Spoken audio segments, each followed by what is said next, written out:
జిల్లావాసిగా చాలా బాధ అనిపిస్తుంది. ఎందుకంటే మూసీ నదిని కేవలం హైదరాబాద్లో ఉన్నటువంటి 55 కిలోమీటర్ల మేరనే నేను పునర్జీవం కల్పిస్తా, లేకుంటే సుందరీకరణ చేస్తా, దాన్ని ఒక ఎకనామికల్ జోన్ చేస్తా అని రేవంత్ రెడ్డి గారు అంటూ ఈరోజు ఆయన ఏ జిల్లా నుండి అయితే ప్రాతినిధ్యం వహిస్తున్నాడో, వికారాబాద్ జిల్లాలోనే ఉంది కొడంగల్ నియోజకవర్గం. ఈరోజు అలాంటి వికారాబాద్లో పుట్టినటువంటి, అనంతగిరి కొండల్లో పుట్టినటువంటి మూసీ నదిని అక్కడనే చంపుతూ, అక్కడనే మురికిగా చేస్తూ, ఈరోజు వికారాబాద్లో ఉన్నటువంటి మొత్తం మురుగు మొత్తం కూడా మూసీ నదిలో కలుస్తుంది. అక్కడ ఒక ఎస్టీపీ గత ప్రభుత్వంలో ఎస్టీపీ నడుస్తుండే. ఎస్టీపీ ద్వారా శుద్ధి అయిన తర్వాత వికారాబాద్ మురుగునీరు శుద్ధి అయిన తర్వాత మూసీలో కలిసేది. కానీ ఈరోజు శుద్ధి కాకుండా డైరెక్ట్గా వికారాబాద్లో ఉండేటటువంటి మురుగంతా కూడా మూసీ నదిలో, అంటే ఎక్కడైతే మూసీ ప్రారంభమవుతుందో ఆదిలోనే మురికి నదిగా మారుతున్నటువంటి మూసీని ₹1 కోటి పెడితే ఎస్టీపీ ప్లాంట్ పునరుద్ధరణ అవుతుంది. అక్కడ ₹1 కోటి పెట్టినటువంటి రేవంత్ రెడ్డి గారు ఈరోజు వచ్చి హైదరాబాద్లో మొత్తం ₹1.5 పెట్టి మూసీని సుందరీకరిస్తా అంటే, ప్రతి సందర్భంలో వికారాబాద్ జిల్లా వాసిగా ఆయన వికారాబాద్లో చాలా మాటలు చెప్పిండు. గతంలో ఎన్నికలకు వచ్చిన సందర్భంలో నేను ఈ జిల్లా నుండి ముఖ్యమంత్రి అవుతున్నా, ఈ జిల్లా రూపురేఖలు మారుస్తా అన్నాడు. కానీ ఆ జిల్లాకు వికారాబాద్కు ₹1 కేటాయించిన పాపాన పోలేడు రేవంత్ రెడ్డి గారు. మేము అడుగుతున్నాం, మూసీని నువ్వు సుందరీకరించాలనుకుంటే, మూసీని ఎక్కడైతే జన్మస్థానం ఉందో వికారాబాద్ నుండి అనంతగిరి నుండి నువ్వు సుందరీకరణ చేయాల్సినటువంటి బాధ్యత ఈ ప్రభుత్వం మీద ఉంటుంది. అదేవిధంగా రేవంత్ రెడ్డి గారు ఇంకోటి ఏంటంటే, ఎక్కడైతే దామగుండం కావచ్చు, అనంతగిరి అడవులు కావచ్చు, దామగుండాన్ని మొత్తం కూడానేమో నేవీ రాడర్ స్టేషన్కి అప్పచెప్పిండు. అనంతగిరి కొండల్ని మొత్తం కూడా ఈరోజు మెగా కృష్ణారెడ్డి గారికి వెల్నెస్ సెంటర్ పేరుతోని అప్పచెప్పేసేయడం జరిగింది.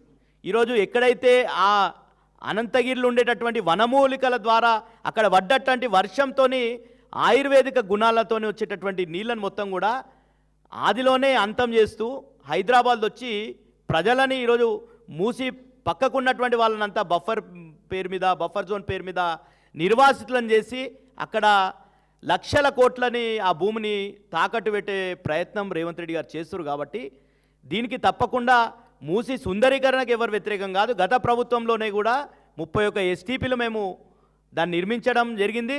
దాని ద్వారా శుద్ధి చేసి మూసిని పునర్జీవం చేయాలి తప్ప, ఆదిలోనే నువ్వు ₹1 పెట్టావు, వికారాబాద్లో అనంతగిరిలో మూసికి ₹1 పెట్టావు, కానీ ఇక్కడ హైదరాబాద్కి వచ్చి ₹1.5 పెడతామంటే ప్రజలు ఎవరు నమ్మడానికి సిద్ధంగా లేరు. రేవంత్ రెడ్డి గారు, ఇంకా ఉద్యమకారుల గురించి మాట్లాడుతున్నావు. చాలా నిన్న సభలో నల్గొండలో ఉద్యమకారుల గురించి నువ్వు చాలా మాట్లాడినావు. ఉద్యమం గురించి ఏదో పక్కకున్నటువంటి కోమటిరెడ్డి ఏదో త్యాగం చేసినని మాట్లాడుతున్నావు. కేసీఆర్ గారు అట్లాంటి పదవులను గడ్డి పోచల వలె విసిరేసి సమైక్య పార్టీ, ఆ రోజు ఉన్నటువంటి టీడీపీ పార్టీకి డిప్యూటీ స్పీకర్ పదవి, ఎమ్మెల్యే పదవికి రాజీనామా చేసి ఎన్నో పదవుల, కేంద్ర మంత్రి పదవులు, రాష్ట్ర మంత్రి పదవులు, బీఆర్ఎస్ అంటేనే రాజీనామాల పార్టీ అని కూడా చెప్పినటువంటి మీ సమైక్య పాలకులు ఆ రోజు ఇది రాజీనామాలు చేయడానికైనా పనికొస్తా అన్నటువంటి అంటే రాజీనామాలు చేసి తెలంగాణ వాదాన్ని ఎప్పటికప్పుడు ప్రజల్లో చైతన్యం చేసినటువంటి పార్టీ బీఆర్ఎస్ పార్టీ. తెలంగాణలో కేసీఆర్ గారి పాత్ర ఏంది, కేసీఆర్ గారు తెలంగాణ తేవడం కావచ్చు, తెలంగాణని తర్వాత అభివృద్ధి పదంలో పెట్టడం కావచ్చు, తెలంగాణ సమాజం అంతా గుర్తించింది. నువ్వు ఆ రోజు ఎక్కడున్నావని అడుగుతున్నాం. రేవంత్ రెడ్డి గారు తెలంగాణ సమాజం అంతా ఏకమై కేసీఆర్ గారు వెంట, జేఏసీ వెంట నడిచిన సందర్భంలో నువ్వు ఆ రోజు ఏ పక్షాన ఉన్నావు? ఆ రోజు నువ్వు చంద్రబాబు అడుగులకు మడుగులొత్తుతూ చంద్రబాబు బూట్లు పాలిష్ చేస్తున్నటువంటి రేవంత్ రెడ్డి గారు, మీరు ఉద్యమం గురించి మాట్లాడితే, మీరు రైఫల్ ఎక్కుపెట్టి తెలంగాణ వాదుల మీద రైఫల్ ఎక్కుపెట్టినటువంటి రైఫల్ రెడ్డి గారు, మీరు ఉద్యమం గురించి మాట్లాడితే ప్రజలు నవ్వుకుంటున్నారు. అదంతా కూడా మీకు అర్థంగా అయితలేదు. తెలంగాణ ప్రజలంతా మిమ్మల్ని చీదరించుకుంటున్నారు. ప్రజలు ఎప్పుడెప్పుడు ఈ పీడ పాలన పోతాయని కోరుకుంటారు. కాబట్టి ఇప్పటికన్నా మీరు ఉద్యమం గురించి ఎంత తక్కువ మాట్లాడితే అంత మంచిది.